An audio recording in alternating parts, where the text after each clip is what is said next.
Hello, everybody. Welcome to our webinar series, the Continuing Medical Education webinar series.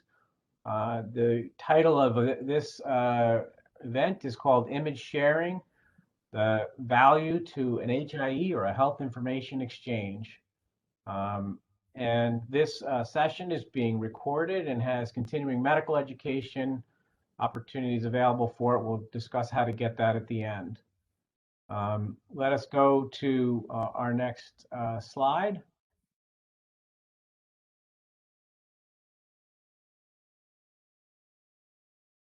And this is funded by a grant from CONI, which is our state's health information exchange, and has no influence on the content of this program, although there'll be some exciting news that we share at the end about CONI and Image Exchange. We can go to the next slide, please. This is an ongoing continuing medical education series. We also seek continuing pharmacy education as appropriate. It's called Health Information Technology for Clinicians, How to Achieve Optimal Outcomes. And my name is Tom Agresta, and I'm the activity director for this CME event. And I'm from the Department of Family Medicine and Center for Quantitative Medicine at UConn Health. If we go to the next slide, please. There are a number of other series or things in our series that we've covered in the past. We've covered medication safety and reconciliation. We've covered telehealth, some information about health information exchange. And we're also going to be having other topics on electronic clinical quality measures, patient facing data, public health informatics type activities upcoming in the future. And we would like to go ahead to the learning objectives now. So learning objectives for this session is to discuss the benefits of image sharing for patients and providers, discuss additional value that image sharing can provide through an electronic exchange as opposed to the way we have traditionally been exchanging information recently. To identify challenges and some best practices to applying image sharing to our clinical practices, and to describe a little bit about how health information exchange can facilitate that. And we're going to focus on what might happen in Connecticut by sharing what's happening in other states as well. We go to the next slide, please. There's a little bit of housekeeping. This session is being recorded. It will be available afterwards on a website that will be provided to all registrants. The participant lines are going to be muted during panel discussion. If there are any concerns or questions, please place them into the chat. We will address questions at the end, and you can utilize the chat or question and answer feature to place a question in the session at any time. And if there's some reason we aren't able to address your question, we do follow up with an email kind of summarizing all the questions as well.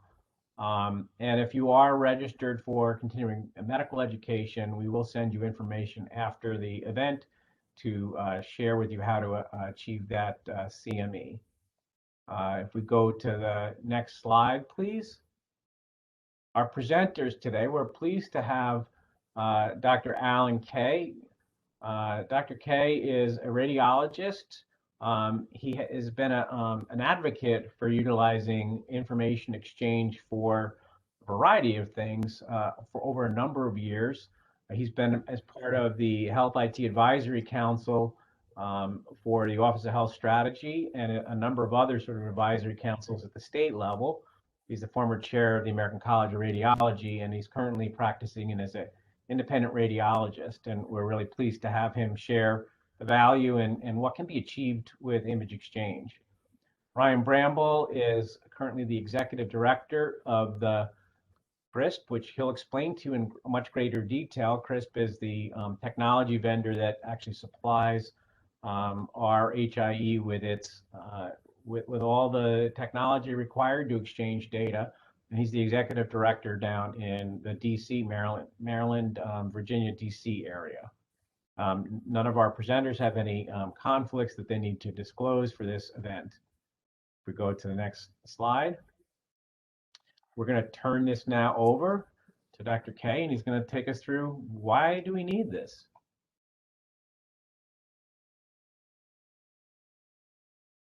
And Alan, you need to unmute.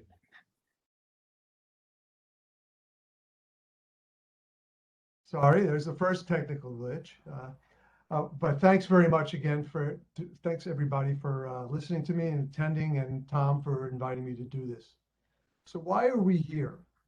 Now, sharing information is something we take for granted. It's never been easier. We blog, we tweet, we text, we take photos and send annotations of them. Email, of course, we have.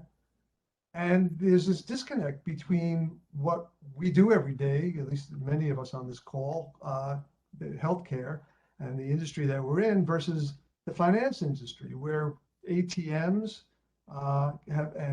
and brokerage, stock brokerage, we can buy and sell stock, depending on lots of value of stock, and take money out, and deposit and take money out of banks, pay our taxes, sign very important documents, all electronically.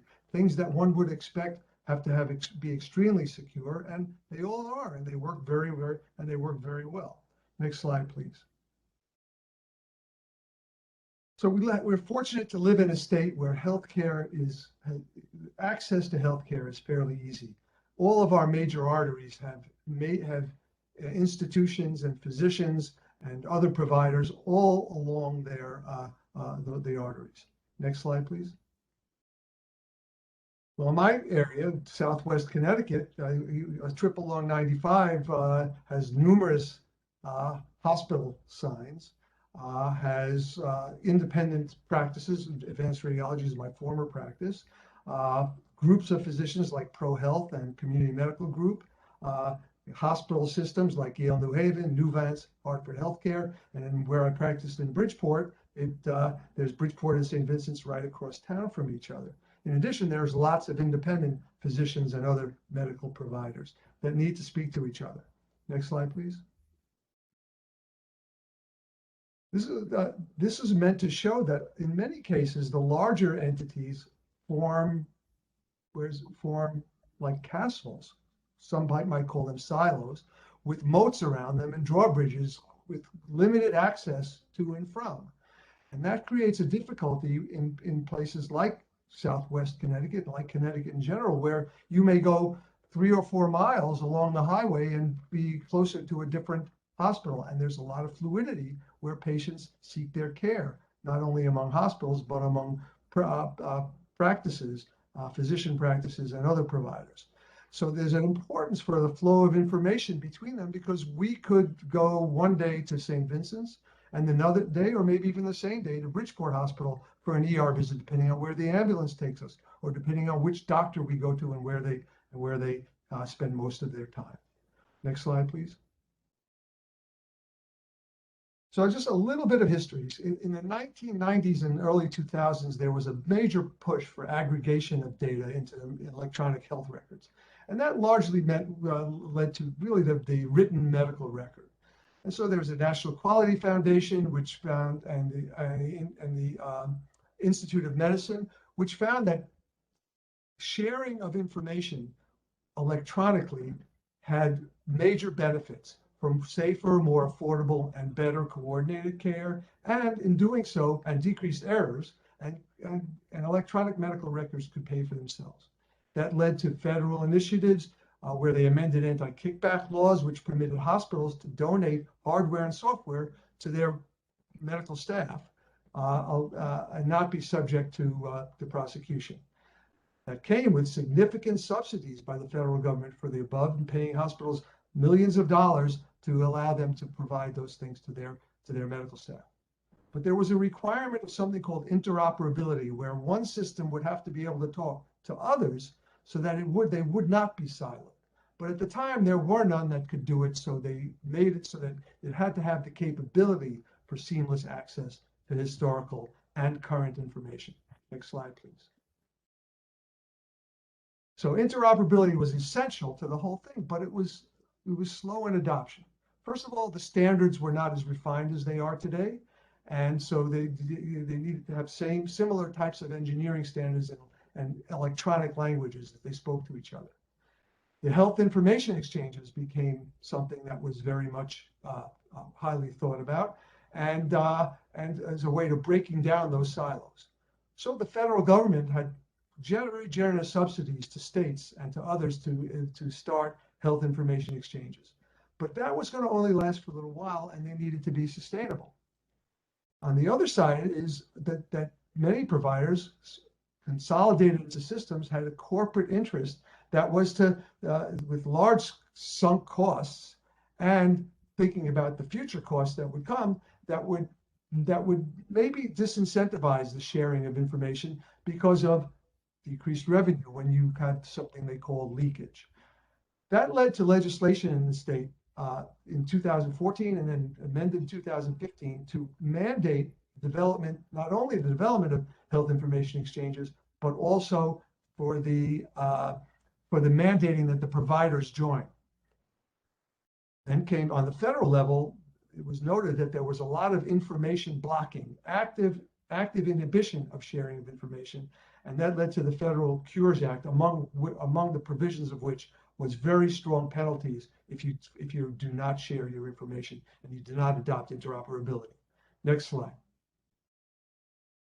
So what about image sharing? Well, obviously imaging, not only to me as a radiologist, but to patients, is a very important part of the information that's obtained on patients. In fact, how many people actually ever go to an emergency room anymore without getting at least one imaging test, or going to the hospital or see their doctor without having one being ordered?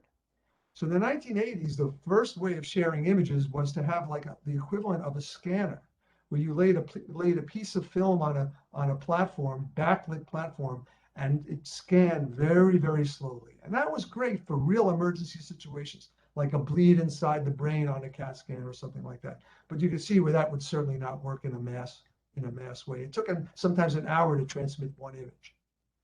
In the 1990s, where images became widespread fashion, acquired and viewed digitally, that was great for radiologists on site where the computer monitors were, but not necessarily sharing outside of the institution or even outside of the department.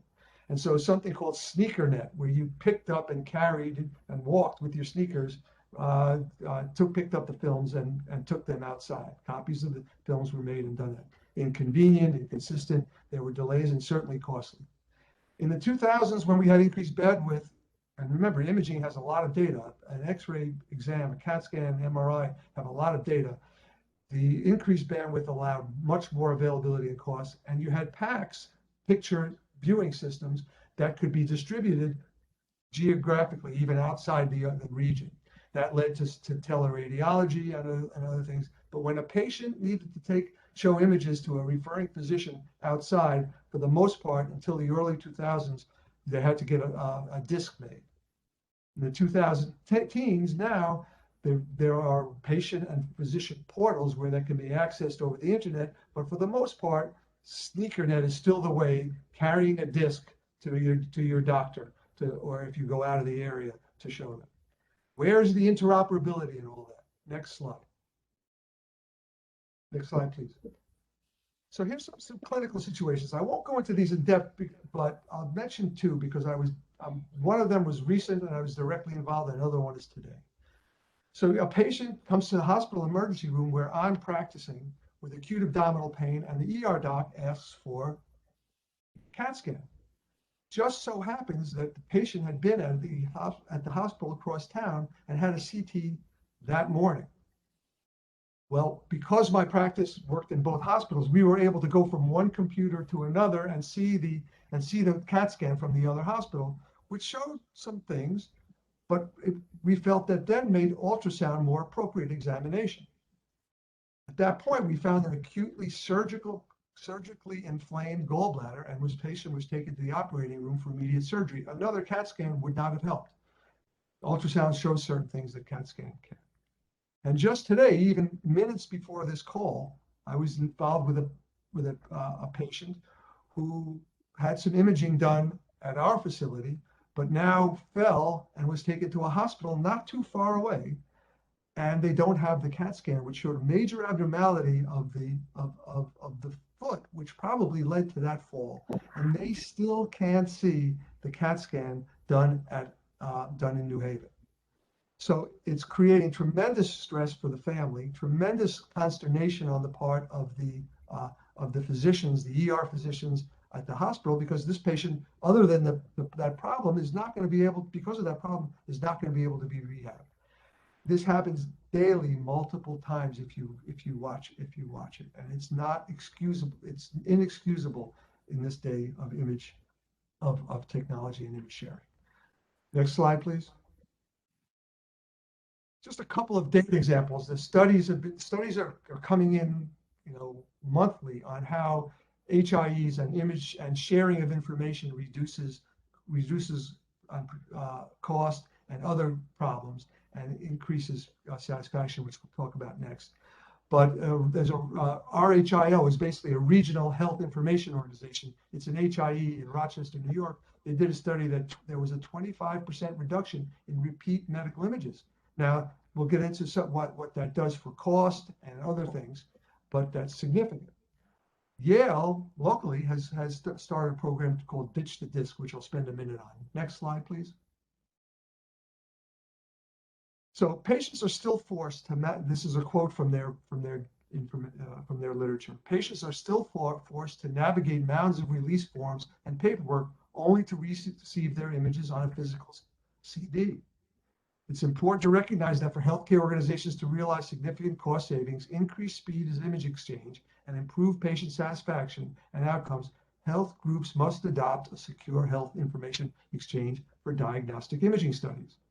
That requires a modification of the way of the institution to gear up for this. It requires letting patients know this. In certain cases, there's some incentives given to patients to not use the CDs by charging them for a small amount for it.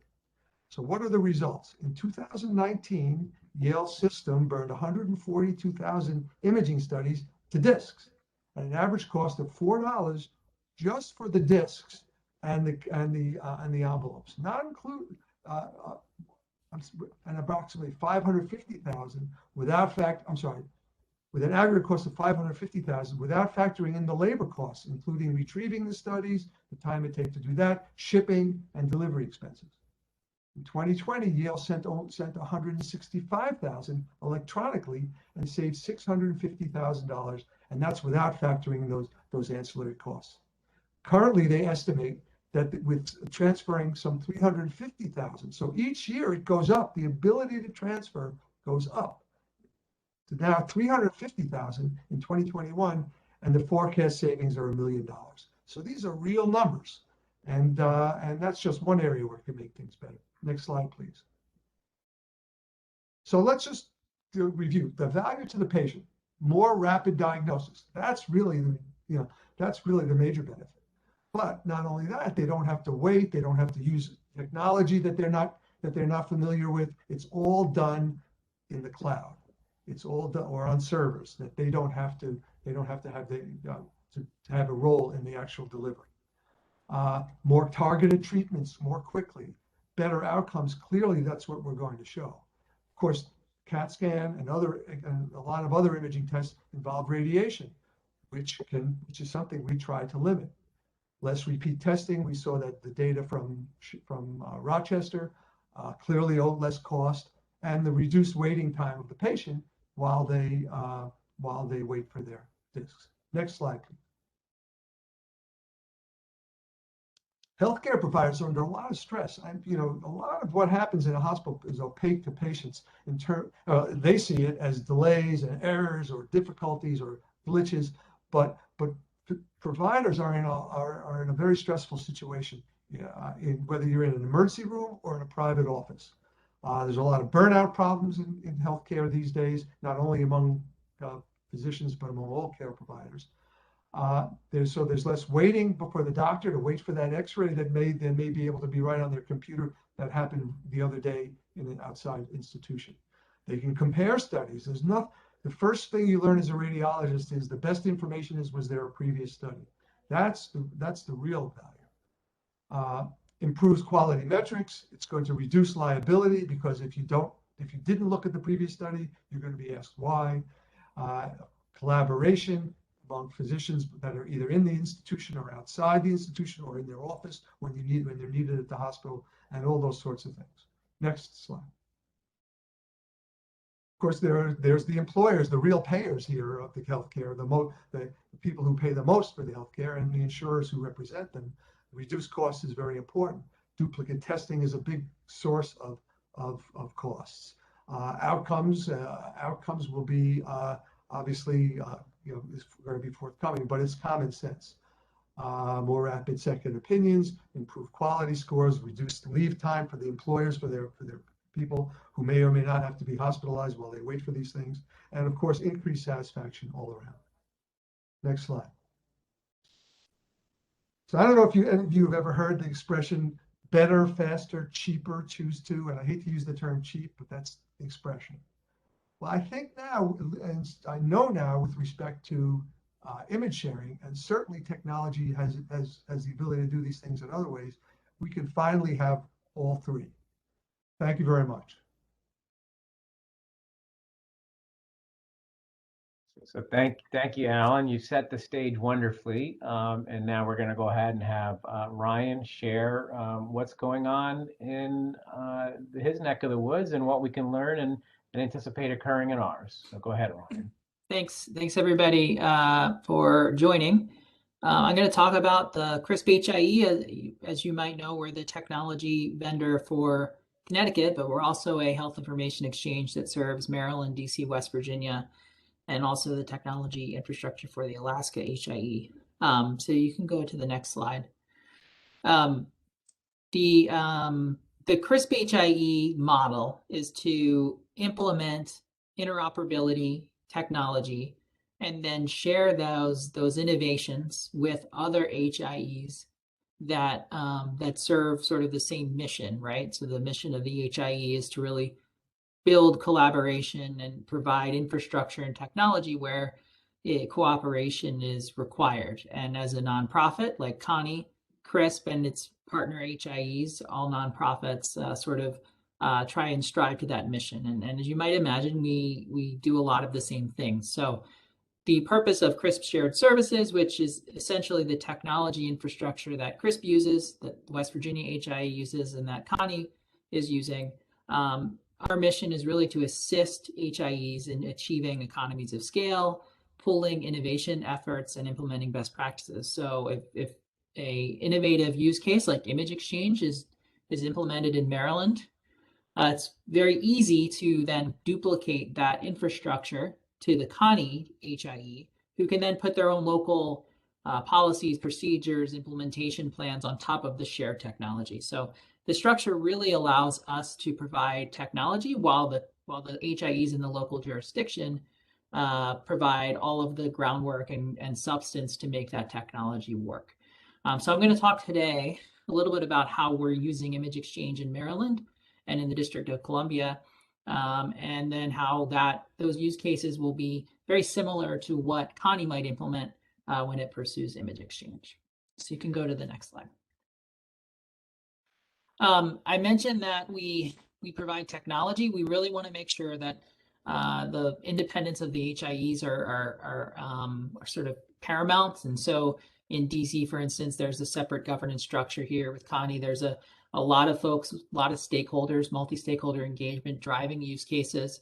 And then we want to really reduce costs to implement HIE. I think the key reason we started sharing technology was a lot of our funders are the same, right? The same federal funders fund HIE efforts in Maryland as they do in Connecticut. And those folks were wondering why they had to pay 50 times for something, when potentially we could be sharing the same investments, the same technology, and not have to, invest in something 50 times over. And so that our goal is to really take advantage of that, but also preserve the independence of the local jurisdictions. Go to the next slide.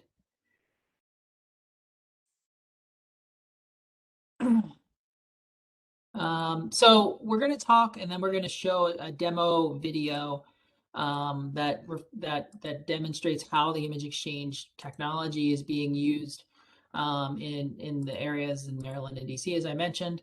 We're going to also talk through how to potentially what it takes to enroll in Image Exchange if you're an imaging provider, but also how to use the Image Exchange if you're an imaging consumer. What types of images do we currently share through the Maryland HIE and in DC? Well, it's most image types. We're not, the technology doesn't limit us greatly here anymore. As you might know, it's getting cheaper and easier to store large files. It's getting cheaper and easier to move large files through broadband connections where available. And so it's getting easier to share larger images than it even was 5 years ago. Most of the images that get shared today through the HIE are typical radiology images, CT scans, ultrasounds, MRIs, the vast majority you'd expect to see.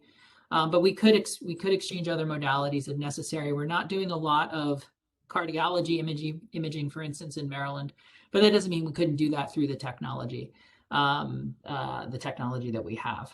When you access these images, as you'll see in the demonstration, we use a full diagnostic quality medical device viewer, which just pops up in the web browser. So there's no technology needed, which really lowers the burden for organizations that might not have technology investments to make to view and be on the same page and view the same images in the same way that others would view them.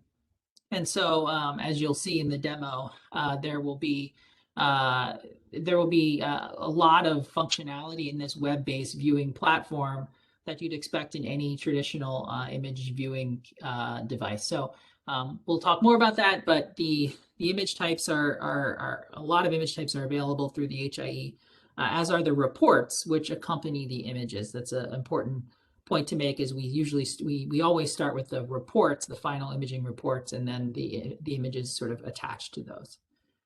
You can go to the next slide. So this is a little bit of a technical diagram, pretty high level, about how images actually get shared through the HIE. It might be a little hard to see, but essentially the way it works is that we actually deploy a server to the data center of the imaging provider. And what that server does is it interacts directly with the PACS system at the imaging provider, and it caches 30 to 60 days, depending on local policy, of images right on that device. What that allows us to do is when a user of the HIE, when user of CRISP says, I want to click on an image and view it, if it's within the last 60 days, it will immediately load on the screen. There's almost no wait to see those images. But what it also does is it allows for a complete historical record of images to be available at any time with a little extra wait time. So if you wanted to see an image from 3 or 4 years ago, even an image that predates Connie establishing as the HIE, because these devices are interacting directly with the PACS system, it can go back in time and download an image and present it in the viewer. Now that takes a few minutes because it has to pull the file onto the server and then pull it into the HIE. But it allows you to not have any gap in history if you need to go do a comparison, for instance, between a CAT scan that happened 5 years ago and one that happened today. As I mentioned, they're accessed alongside the text report, or you can click on a patient and say, show me all of the images for this patient, if you don't feel like fumbling through text reports to find the right image. And so that's how the technology works. And then we integrate it with our various user experience platforms, depending on what EMR you're in. That might vary from platform to platform, but it all gets integrated and is, as you'll see, hopefully pretty easy to use. You can go to the next slide. So this is a screenshot of the web-based portal. Again, you'll be seeing some of this in the demo. The web-based portal is essentially the no footprint, no technology except the internet needed way to get to the HIE. So the CRISP portal, CRISP DC portal, the West Virginia portal, and the Connie portal are all very similar. You would sign up through the appropriate methods for your organization to get access to the HIE.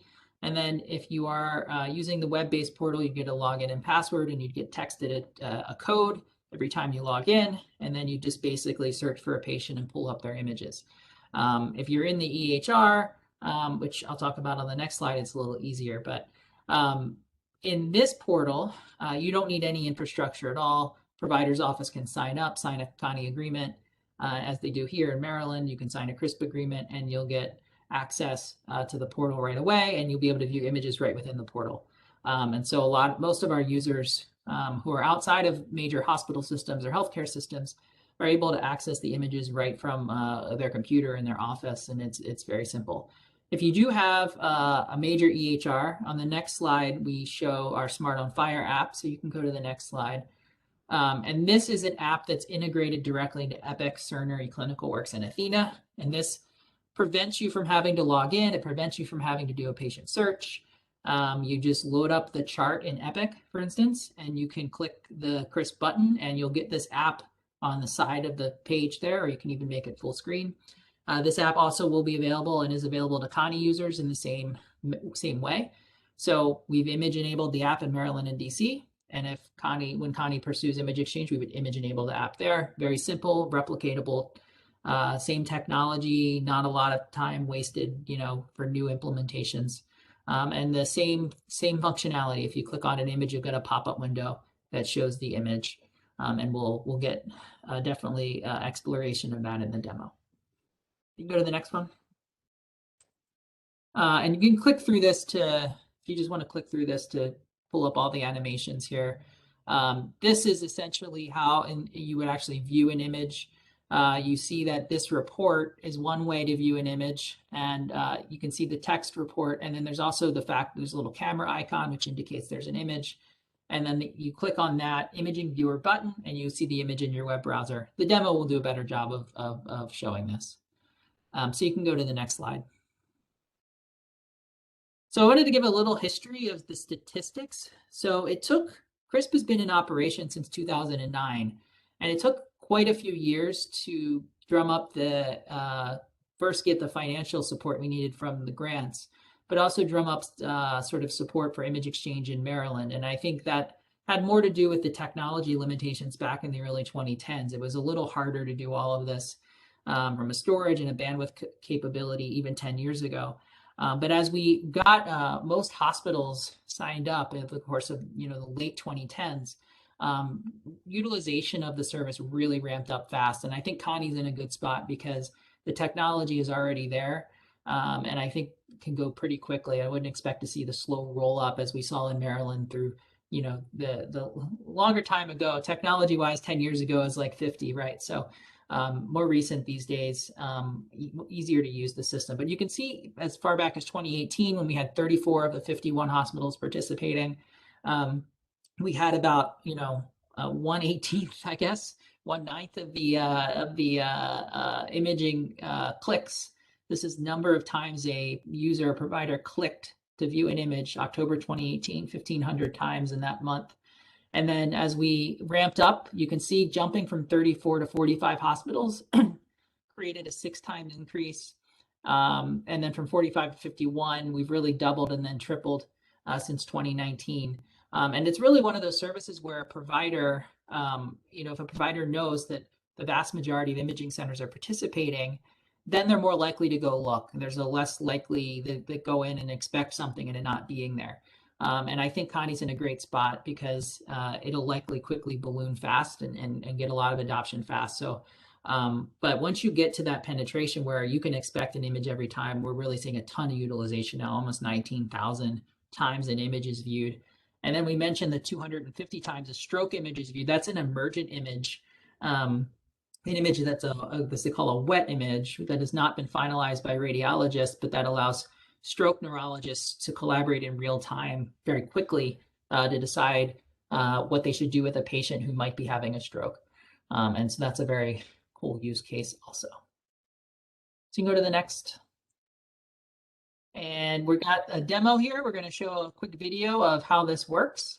Hopefully you can hear the sound as we pull this up. So we take a look at the InContext app for Anna Cadence, who is the patient we are talking about, and we'll take a look through the various things that were done. We noted that the MRI that we ordered has come back.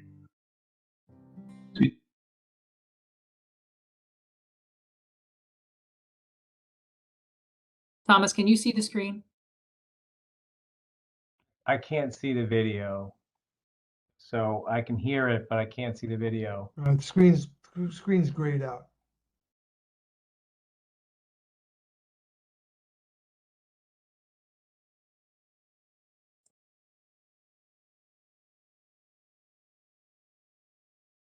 We're gonna try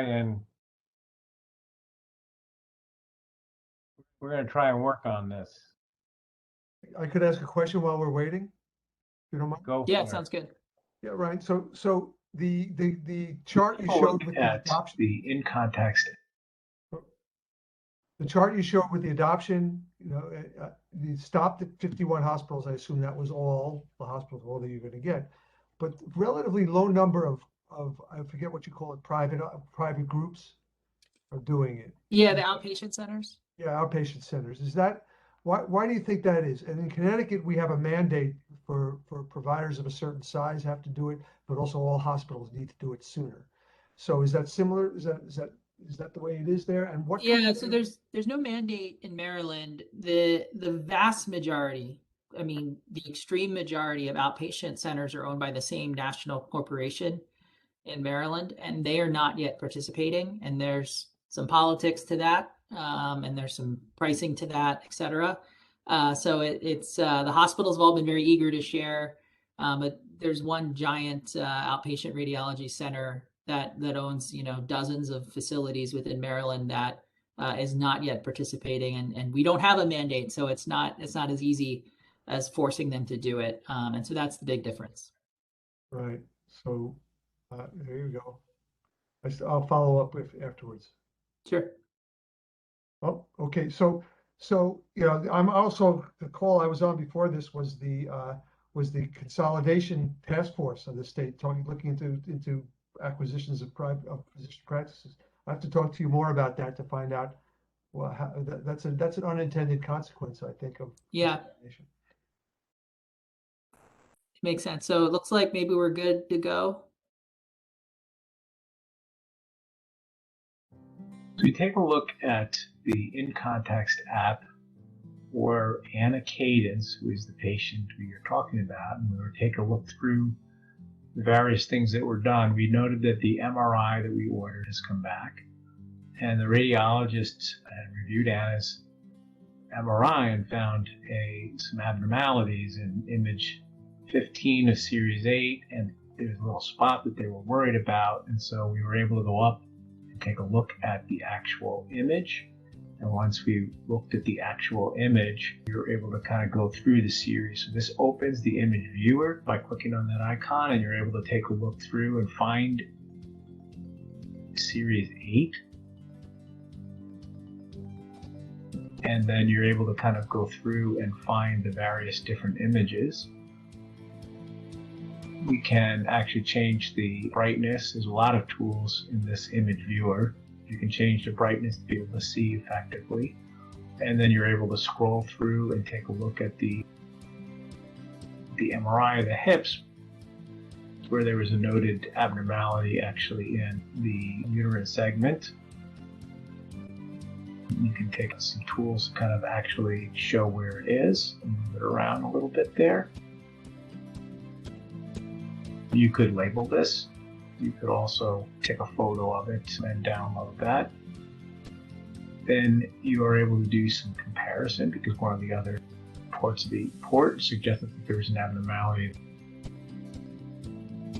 So we can take a look at another area, and actually there's a tool here where you can go and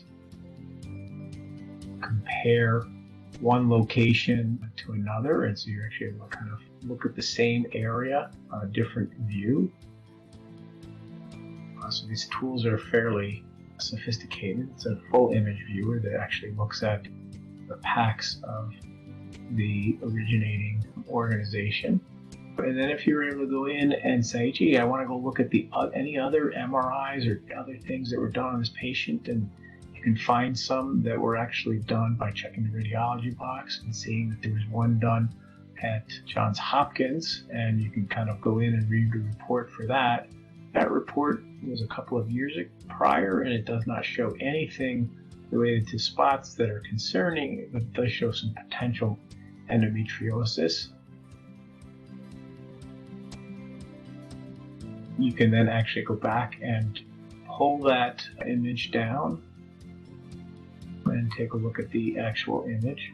And as you can kind of see, there is a slightly different image here, and this is not quite the same view that you're getting, so it's from a different system. But you're able to go through and take a look and see what is at that location, and therefore be able to compare, in essence, what is noted at both places. You see also that there's an x-ray of the hips that was done several years earlier, so you may be able to take a look at that as well. When you are finished with all of that, it is possible to actually download both some images to your system, but then also it has the ability to download to your PACS system the entire image so that you actually get the full ability to compare side by side. So it's actually quite a powerful tool that is possible.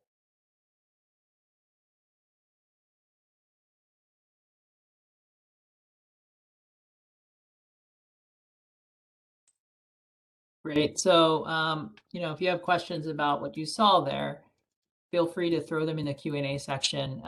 We're hopeful, or we've been really doing a lot of work in Maryland, DC, et cetera, to build out the functionality, make it as simple as possible and easy to understand. I have a couple of more slides to go to discuss sort of the impact of this tool. So if you go to the next slide there.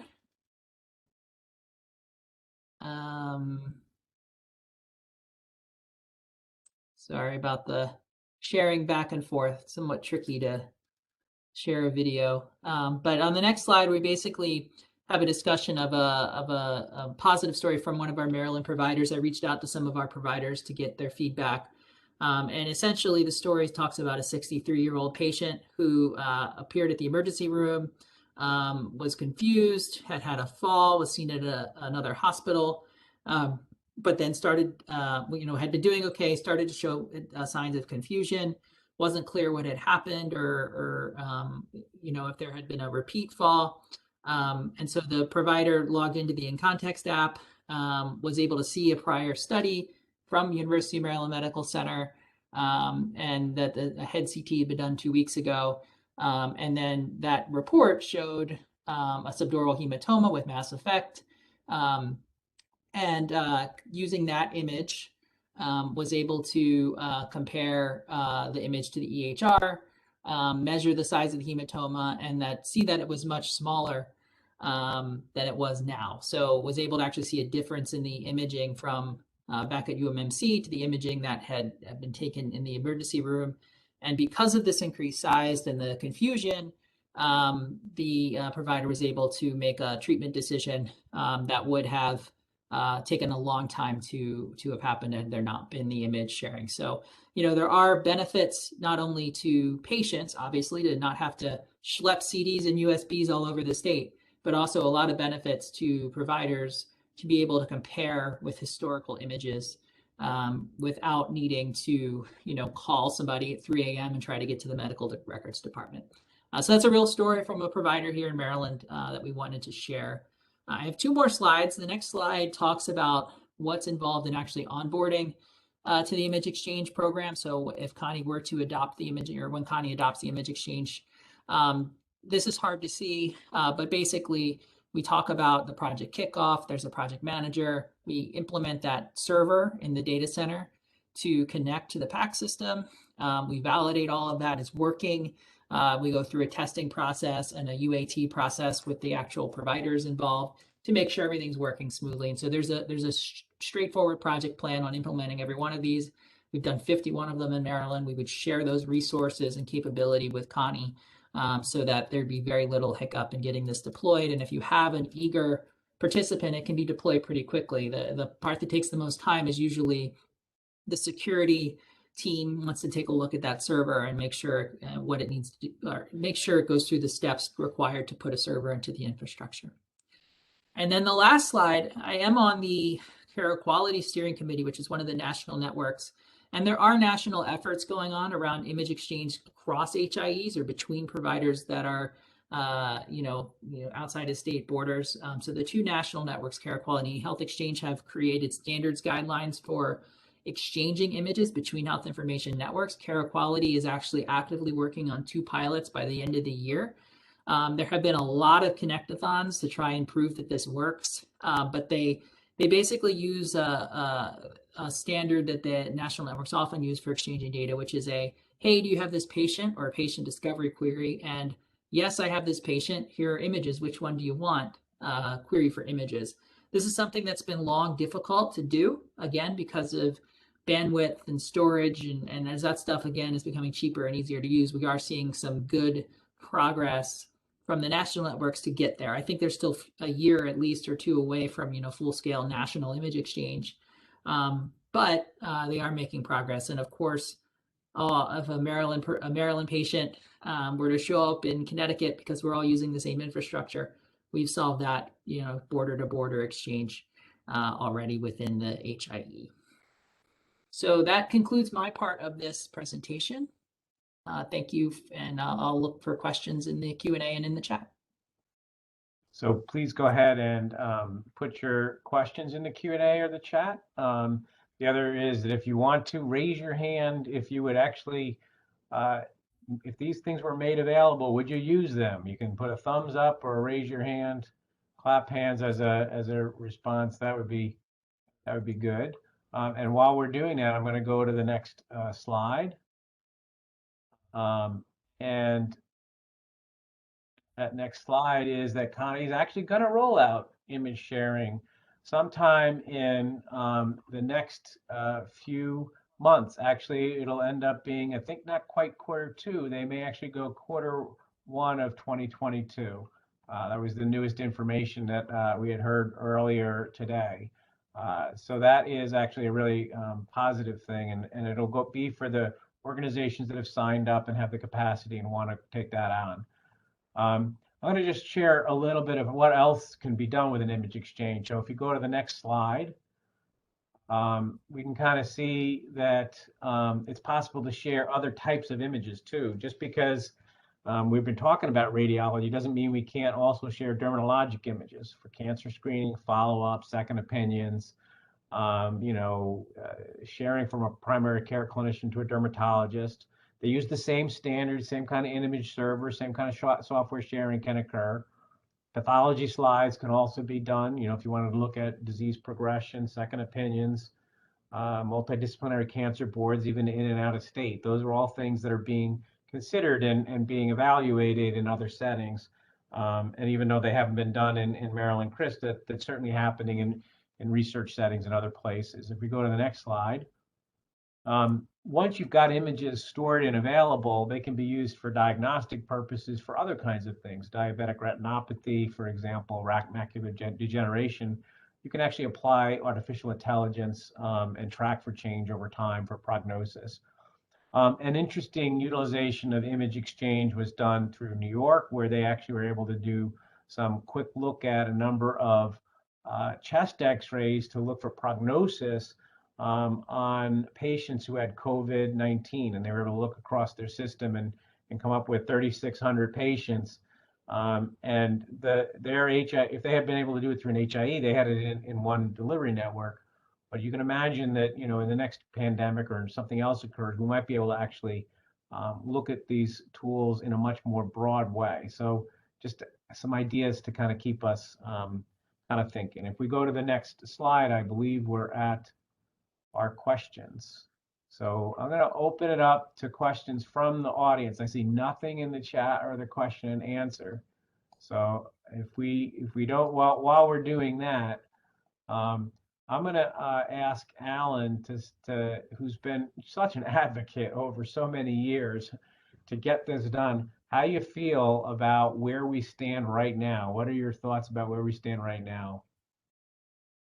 And you're on mute, Alan. We are, as you know, Tom, I've been patient or impatient, depending on, I feel I've been very patient. I think I'm one of the least patient people on this, but it's been a long time. And I think now with what Connie's doing and finally getting to the point where we have a Connie, an actual entity, and it's number 5 on our hit parade of priorities. I believe, and now it's moved up to early next year. That's great. That's I think it's very frustrating as a practicing physician to see how difficult exchange is. And when you get to be the friend or family member of a patient, when you know what's gone on right down the street and you can't get that information. And I'm a physician. Imagine if you're a layperson, this is what's going on with the person who fell. There's just no way. A picture is worth 1,000 words, and it's indispensable. So I'm very pleased that where we appear to be headed right now. Now, I had a question for Ryan. Ryan, are you aware of how many other states have image sharing as part of image exchanging as part of an information exchange? It's a good question. I actually don't know how many states. I would hazard a guess that there's probably 15 to 20 states that would have it. A lot of you referenced the Rochester Rio study. The New York HIEs use it pretty robustly, but I would guess it's probably about a third to a half of the states. Because the technology enablement, the recent new standards, the FHIR standard and others have made HIEs, but also imaging exchanges to be more viable, more doable. So I'm very anxious to see it. The other thing that we have is the systems in our state have been very internally proactive, especially since the Cures Act, which requires the interchange of these sorts of things because of the previous data blocking that went on. So the institutions in this state have partnered with each other. The problem is when you're not a patient of one of those big institutions, what happens? So we need to make this global. Now, the institutions will state that they have made big investments in this, and they have, but they're part of they're a relatively small part of a much bigger investment that gives them the ability to do it internally. They need to step up and be proactive about doing it externally as well and outside the big systems. So I noted that in your question earlier, Alan, you had referenced the question of whether independent groups, and my understanding in Connecticut is there's a fair number of independent radiology services that are provided, where ambulatory clinicians will often refer to those places because they may be less expensive, more accessible to the patient, et cetera. My understanding in Connecticut is that those organizations will also be required to join the HIE, which automatically provides for them to actually share their images in a way that's a whole lot more accessible, I would imagine. Yeah, Tom, there is a small and decreasing number of those independents. That's why I'm on the consolidation task force. But on the other, so that becomes less of an imperative. 5 years ago, there were none. There were none that were. I'm sorry.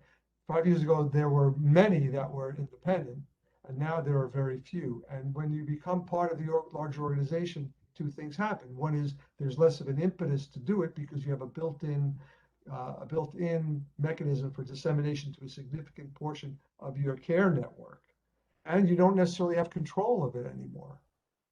Either, because now if you've been required, those are not your decisions anymore. So the landscape has changed, making it more difficult to get a smaller number of people, but more easily shared even between the two big systems now.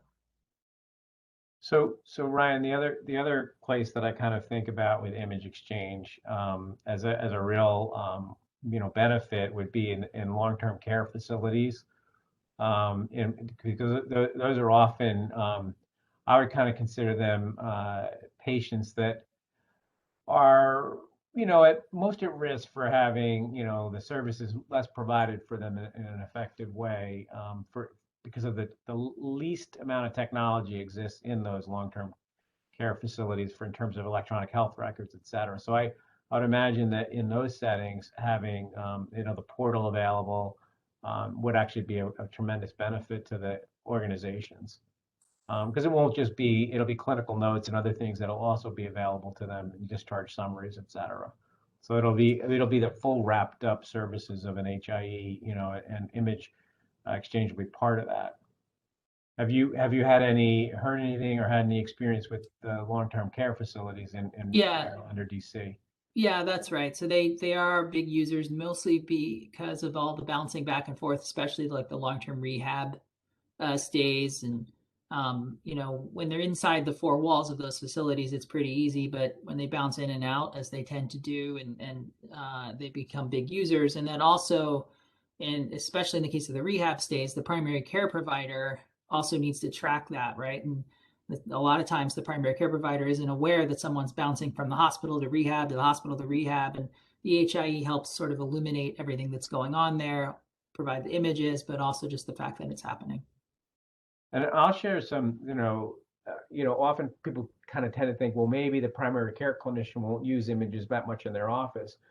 But I find it actually extremely valuable in my own setting to pull up an image and share it with the patient, even if I'm not 100% sure of what I'm seeing. Ultimately, I'd like to be better and better at being able to show people, but it validates for them, that they have something real going on, that where they don't have what they suspected and they're worried about, or that they should follow up with, a specialist that I'm making a referral to because there's something that needs to get, followed. It establishes a deeper rapport, and they really do, even if it's, difficult information you're sharing with them, they really do like that. You're able to show them where, an issue is, and that's not always the case in an urgent circumstance. They don't always get to see that, but in a primary care office, I like to pull up those images to show folks what we're seeing and what's concerning.